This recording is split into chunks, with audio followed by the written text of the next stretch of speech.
بسم الله الرحمن الرحيم من عجائب الصدقة وحاكمها يالها آدك الله يابا الصدقة أي ليدهاي إنه الله تبارك وتعالى بلايوينك وكاقع علني إنه الله تبارك وتعالى عرورتي أولادك وحفظيه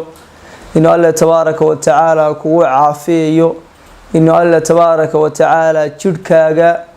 الله تبارك وتعالى وكو بركينيو نبينا وحليه صلى الله عليه وسلم داو يعني waxaa isku daweysaan sadaqada hatta macaan dhikar gaastari haduu ku hayo sadaqa bixi ilaahay tabaaraka wa taala oo ku caafiya waxa kamida gurigaaga musiibo ku dhici lahayd inuu alla dhinaca ka dhaafiyo waxa kamida gurigaaga guban lahaa inuu alla tabaaraka wa taala kaaga badbaadiyo waxa kamida shar carruurtaada iyo maalkaaga yani ku soo wajahan inuu alla dhinaca kaaga dhaafiyo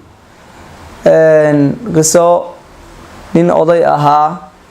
ayaa wuxuu lahaa laba caado ayuu lahaa habeenkii xilliga cishaa'iga masaajidka ayuu cashadiisa geyn jiray si dadka masaakiinta ay la cunaan aroortii intuu ku kalaho masaajidka ayuu faynuuska u shidi jiray maalmaha kamid ah ayuu heerkiisii baadiyaha u tagay ka bacdina isagoo ceel ka dhaaminaya iyo ceelkii hore ugu dhacay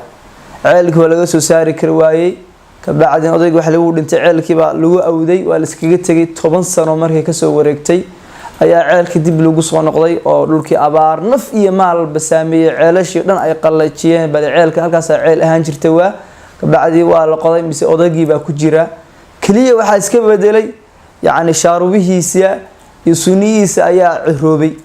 bacdina waxa lagu yiri meesha ugu noolaad wixii markaan meesha horta ku dhacay dhagaxaantii dhakada laga soo daadiyay dhagax buu ilaahay iga xijaabay kabacdina markaan xilligan habeenkii cishaha aan cashada geyn jiray casha lii keeni jiray oo khudrawaad iyo aroortiina yaani markaan masaajidka iftiinka u shidi jiray iftiin ayaa lii shidi jiray saasaan waqtigeeda ku kala garan jiray inta kalena waa hurdi jiray sanaa'icul ma'ruuf waxyaalaha wanaagsan la baxdid waxay ka ilaalinaysaa inaad si xun u noolaatid inaad si xun u dhimatid inay caruurtaada si xun u noolaadaan waxaa naftayda nafiina u dardaarmaya sadaqaadka iyo khayrka iyo wanaaga in laga shaqeeyo haddii xataa waxba aan ahayn يعني أنا أهدشيد أسرورسيد سبحانك اللهم وبحمدك أشهد أن لا إله إلا أنت أستغفرك وأتوب إليك